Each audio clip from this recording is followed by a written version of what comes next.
Hello बच्चों, आइए प्रश्न देखते हैं। शुद्धांत्र अमाशय तथा यकृत का आंतरिक आस्तर बना होता है। पहला विकल्प है सरल स्क्वैमस एपिथेलियम का, दूसरा विकल्प है सरल कॉलुमिनर एपिथेलियम का, तीसरा विकल्प है सरल घनाकार एपिथेलियम का और चौथा विकल्प है संयोजी एपिथेलियम का। तो देखो, अगर हम इस प्रश्न की मुख्य अवधारणा के बारे में बात करें तो हम देखते हैं कि जो शुद्धांत्र है और अमाशय है वह यकृत है, ये सभी पाचन तंत्र के भाग होते हैं। शुद्धांत्र और छोटी आंत के भाग को बोला जाता है। तो ये सभी क्या है? पाचन तंत्र का भाग है, पाचन तंत्र के भाग है। यकृत जो है वो सबसे बड़ी ग्रंथि होती है। ठीक, अब हम देखते हैं कि इनका जो आंतरिक आस्तर होता है, आंतरिक आस्तर वो उपकला उत्तक या एपिथेलियम उत्तक से बना होता है। अब बात यह है कि वो कौन सा एपिथेलियम उत्तक है जो इनका आंतरिक आस्तर बनाता है।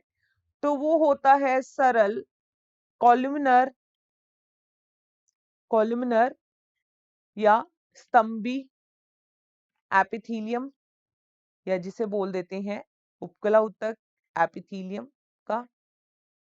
अब देखो, इस सूतक का नाम सरल कॉलुमिनर एपिथेलियम क्यों पड़ा? क्योंकि इस सूतक की कोशिकाएं इस तरीके से स्तंभी आकार की होती हैं, इसलिए इस सूतक का नाम क्या है? सरल कॉलुमिनर एपिथेलियम। और ये क्या कार्य करता है? तो देखो, ये अवशोषण में सहायक होता है, अवशोषण में सहायक होता है। एपिथेलियम ऊतक अगर हम देखें तो एपिथेलियम जो ऊतक है वो दो भागों में बटा होता है। एक होता है सरल और एक होता है जटिल। सरल प्रकार का जो एपिथेलियम ऊतक है वो एक प्रकार की कोशिका से मिलकर बनता है,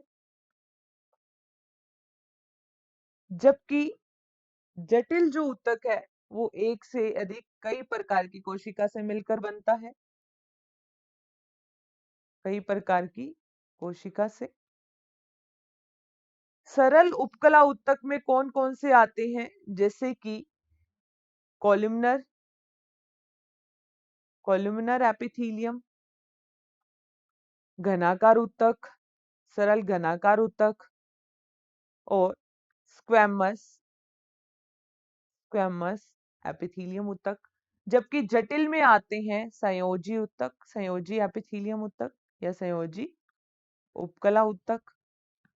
ठीक है, अब हम देखते हैं इस प्रश्न में कि कौन सा आंतरिक आस्तर बनाता है शुद्धांतर अमाशय और यकृत का। तो वो होता है सरल कॉलुमिनर एपिथेलियम। जो स्क्वैमस एपिथेलियम होता है ये किस में सहायक होता है? ये भी स्त्रावन और अवशोषण में तथा सुरक्षा प्रदान करने में भी।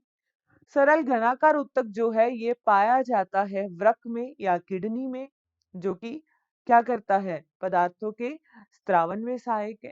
संयोजी एपिथेलियम का काम होता है सुरक्षा प्रदान करना। तो इस प्रश्न का जो सही उत्तर जाएगा वो केवल दूसरा या बी। आशा करते हैं आपको इस प्रश्न का उत्तर समझ में आया होगा। धन्यवाद।